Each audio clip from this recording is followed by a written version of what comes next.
Welcome to Christmas Figs. This is going to be a great quilt. The first two blocks are hanging up over there.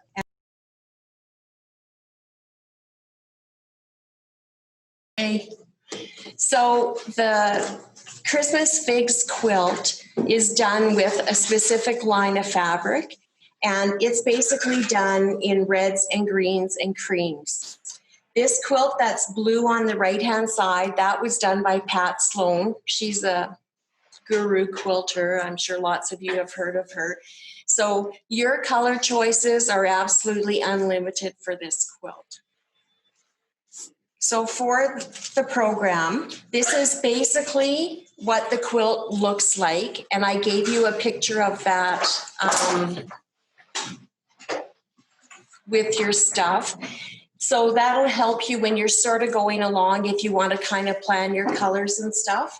So it's going to be an 11-month program, and we're going to meet the first Saturday of every month for 11 months, and we're going to go through the summer. So it's going to go from November to September, except for July. It's going to be on the second Saturday because I already know I'm not going to be here on the first one. So there are 20 traditional quilt blocks in this quilt, and it's just traditional piecing with a tiny bit of applique. So this block up here with the flowers, there's a little bit of applique there in the stem.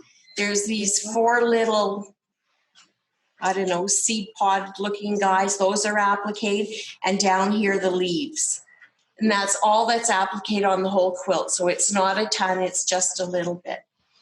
So I'm going to tuckerize the instructions for the different blocks if there's tuckerized instructions that I can give for it. I was just trying to think off the top of my head, because I have studied the blocks, which tucker tools that I used in this quilt. So I used the Tucker Trimmer 1, the Tucker Trimmer 2, the Tucker Trimmer 3, the Wing Clipper 1, the Square Squared, and the Corner Pop. If you don't, they're up on there.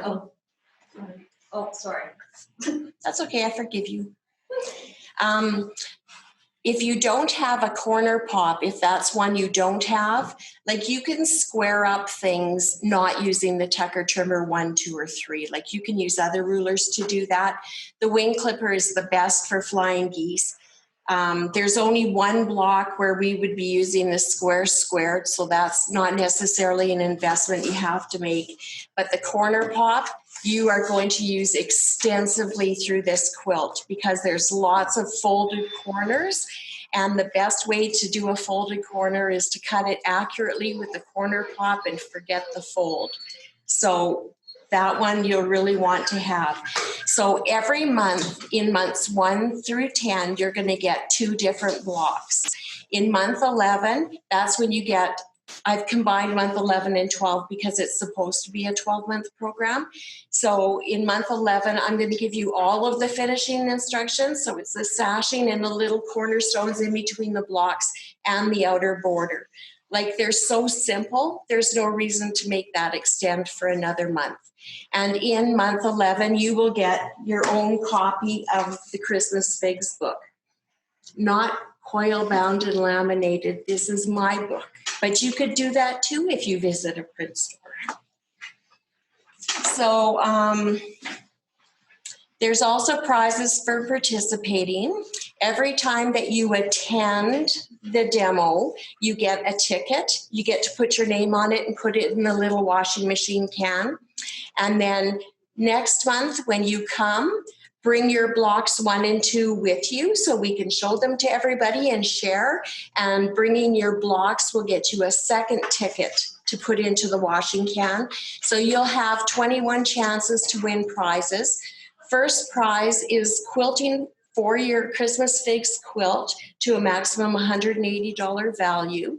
You could pick something that's more expensive, you would just pay the difference. Second prize is 50% off backing for your quilt to a maximum $40 value. And third prize is a $15 gift certificate for the store. So you get prizes to go along. Now we're going to talk about fabric requirements. The fabric requirement list, and Barb, I have copies of everything for you. I'll scan them and then I'll send them to you, okay? Okay, perfect. Okay. Excuse me. The fabric requirements for this quilt, I went and I calculated out all the yardage. There are basically 4 fabrics that you're going to need.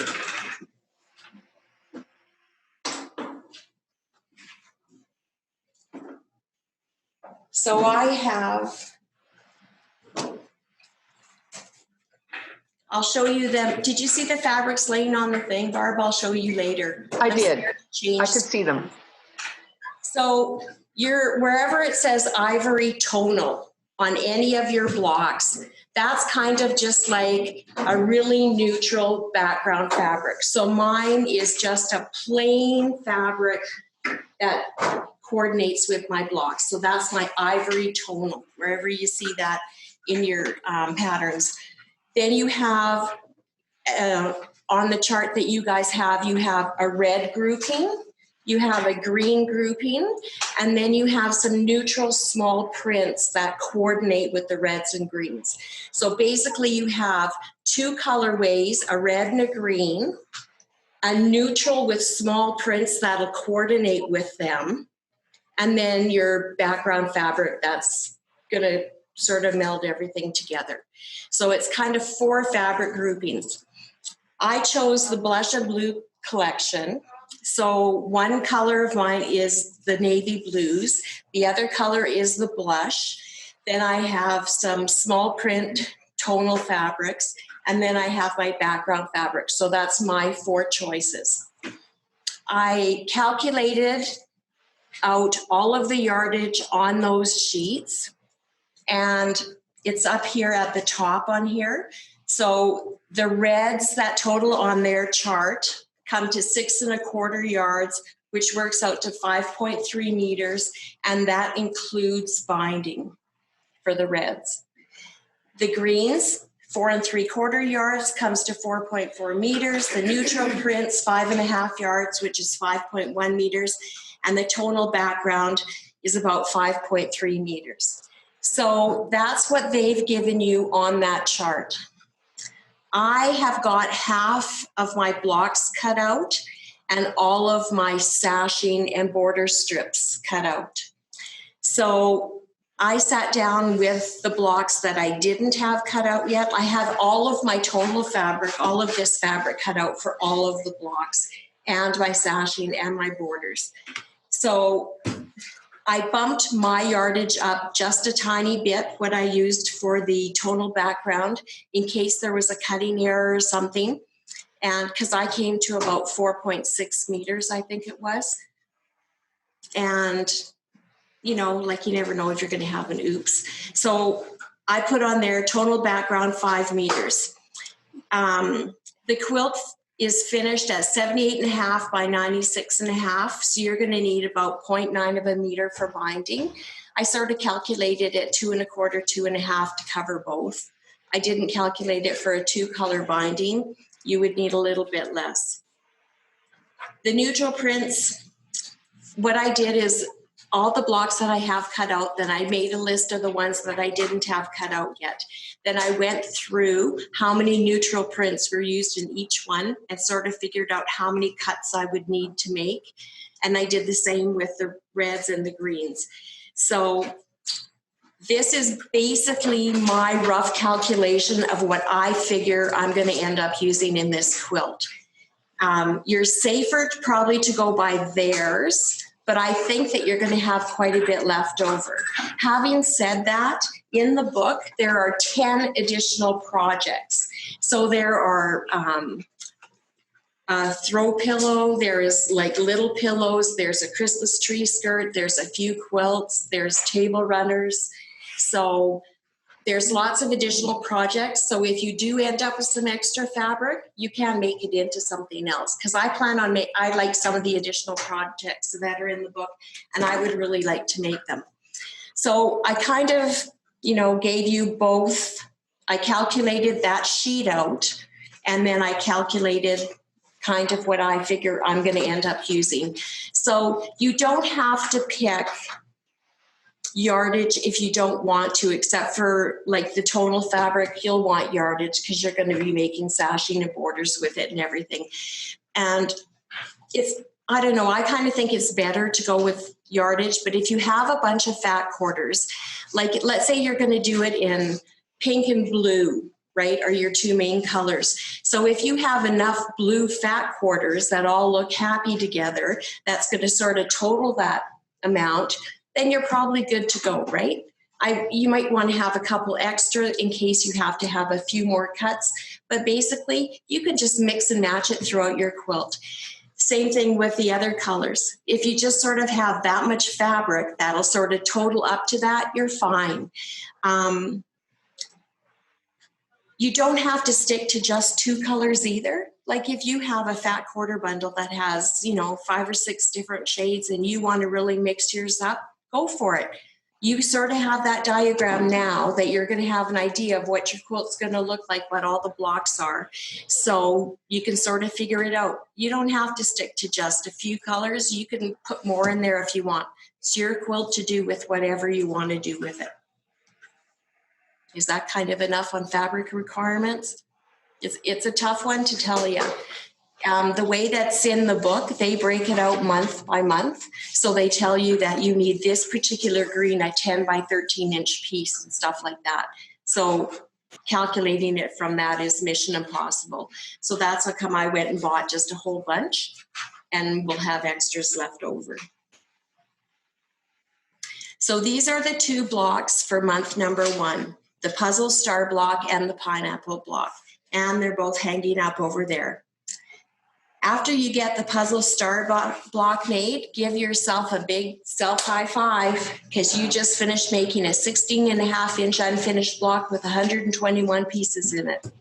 Oh my God. Do you know what? It is so easy because you're doing it bit by bit.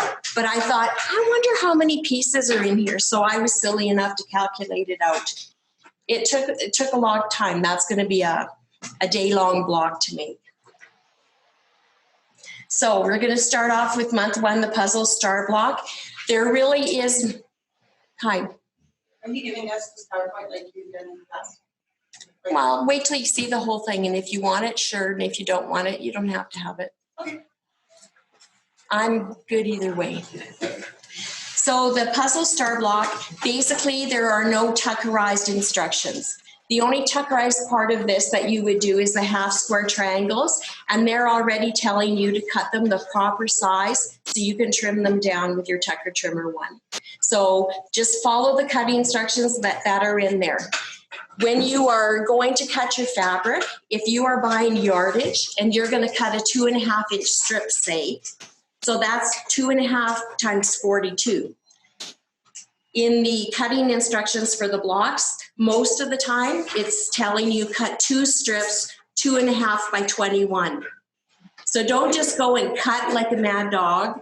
Think about it first, because 2 at 21 is actually only 1 2.5 inch strip. So you got to kind of pay attention and then save any little bits and pieces you have because you'll use them. So to make this block, this is basically all your fabric requirements. So you have A all the way to J, and you're just going to follow your cutting instructions in the pattern. Gail, Yep, did you do any strip piecing with this? not for these blocks. Do you think it would be possible to do it? Why would you want to, what would you strip piece? Well, like for, Which block, the one on the left or the right? well, the one on the left, like the one we're just talking about here, like your little pieces. Oh, do you mean chain piece? No, like, I mean, like, you have, let's say it's 2 inches, and then you have a 1 inch, and then you have a 2 inch, and then subcut them into just like the center of the blocks. Do you want to? Yeah, I know what you're saying. You could if you wanted to. I didn't. I cut them like they said and just sewed them together. But you could, I mean, if you want to do that, yeah. So you have to make 12 half square triangles that look like the dark color and 24 of them that look like my peach color. And then you're going to use your Tucker Trimmer 1 and you're going to square them up to 2.5 by 2.5. And then you got to start putting them together. So the picture on the left just shows you laying out the rows. And then once you get it done, you have to trim it to 5 1/4 by 5 1/4. So the Tucker Trimmer 1 is 1/2 inch and whole inch increments, and the Tucker Trimmer 2 is 1/4 inch and 3/4 inch increments. Do you have to have a Tucker Trimmer 2? No, but then you'd need to use just a regular ruler to be able to square your block up. You're going to end up making 4 of the one for the corner. You're going to make 4 of the other with the 2 colors that are going around the center block. And then you're going to make 1 center block. And then you're just going to put your rows all together. You put your rows on, and then you have an outside border strips to put on, and then you square it to 16 1/2 by 16 1/2. And then you get a big self high five, 121 pieces. How big is our Tucker Trimmer 3? It is not big enough. Creative Grids has a 20 1/2 inch square, and that's what I happen to have at home. And I was using to square up my blocks. You can use your Tucker Trimmer for a whole bunch, but it only goes up to 13 1/2, your Tucker Trimmer 3. And then you got to kind of up the ante or figure out how to do it a different way.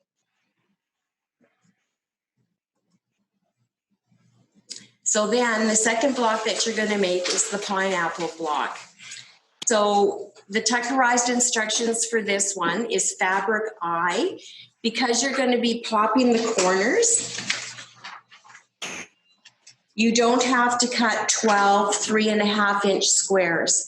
So if you think about the corner pop, the published size of the corner that you would fold back determines what your replacement triangle square is going to be, the square that you're going to get your triangle from. And so those are 4 1/4 inch squares. So you'll need 6 of them because you'll be able to pop 2 corners with 1 square. So then for fabric J, that's the my dark blue that's going around the center. You have to have 2 4 1/4 inch squares to do that one. On the corner pop tool, you're going to use the 3 inch cutaway corner. And if you're using the 3 inch cutaway, sorry, do you want me to go back? Yeah, please. For the 12 3 1/2, if you're doing the corner pop, you need 6, how many? 6 4 1/4, did you say? Yep. And then the fabric underneath there, green star dot for J, Yeah. you're going to need 2 4 1/4 inch squares instead of the 4 3 1/2. And the corner you use is 3 inch. Yep. Okay. And then because you're using the 3 inch cutaway corner, when you go to trim it, you're going to use the 3 inch line, but we're going to come up to that too.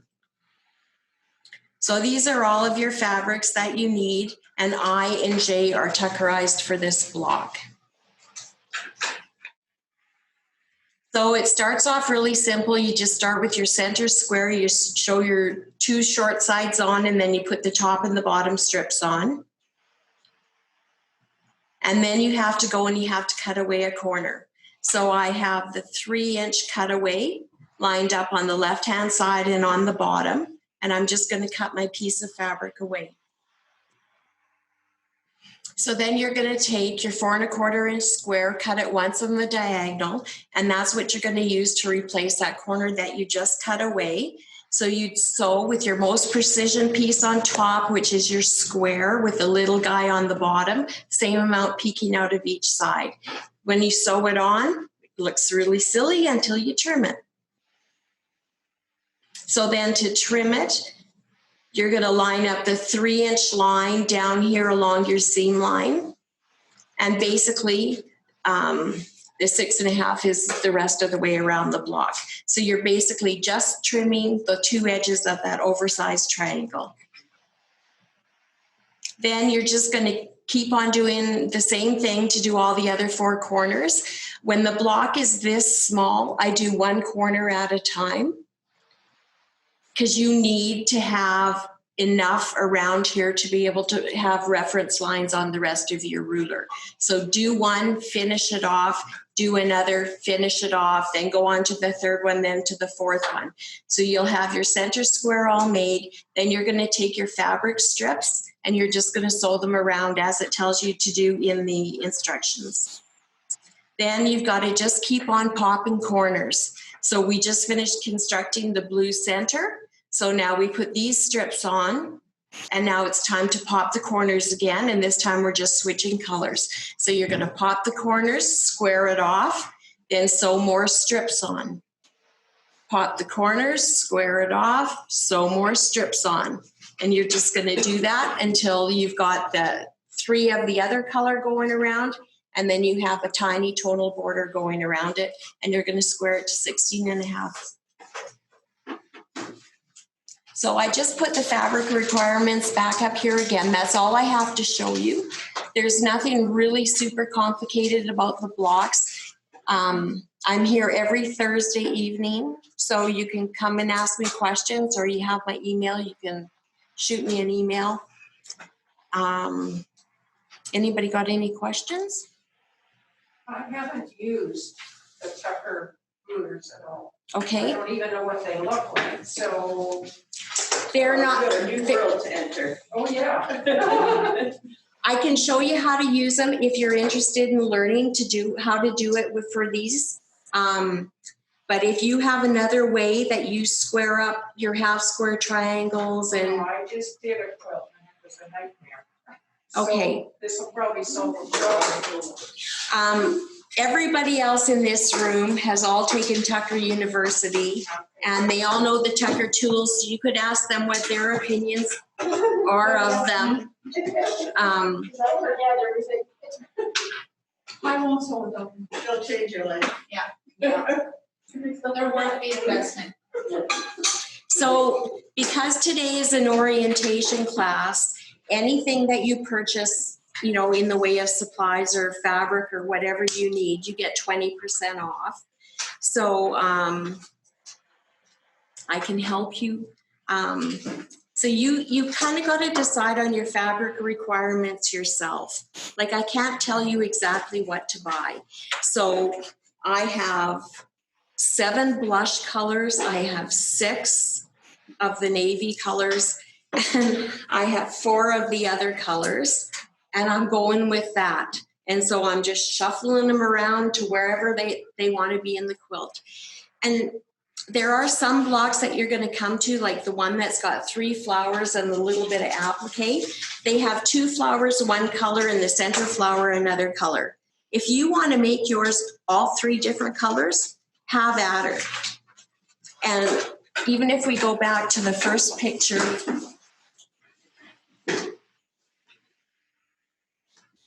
that's up here. This tree of life, I have to see where my mouse is, down here on the green one on the bottom. That's the tree of life. So they basically used 1 color for the bottom part of the tree and the trunk. Then they put the red colored half square triangles. They're using 2 different neutral prints with those red. But then if you look over here at the one that Pat Sloan did up here in the top corner, up here in the top corner, she did 1 color for the bottom, and she varied her colors in the tree. Like you can do whatever you want to do. There's nothing to say that you have to follow verbatim what they're doing in the instructions. It's your quilt. This block here, it's got 4 flowers. In the instructions, they make them all in 1 color. You decide what you want to do with yours. These little houses that are down here, they do 2 in 1 color of red and 2 in another color of red. You want to do 2 in red and 2 in green? Have at her. You want to use 4 different colors because you're having a variety in your quilt? Have at her. Because when we get to that block, I will tell you what you have to cut out for 1 house. So, you know, like you just have to let your imagination go wild and do whatever you want to do because it's your quilt. I know that's kind of wishy-washy for fabric and that, but I kind of don't know what else to tell you. She did this block differently than what they do in the instructions. I'm going to do this block tuckerized. Like, you just have to sort of, look at that diagram and sort of dream about what you might want to do when you kind of have your fabrics chosen. Does anybody have any questions, comments, concerns?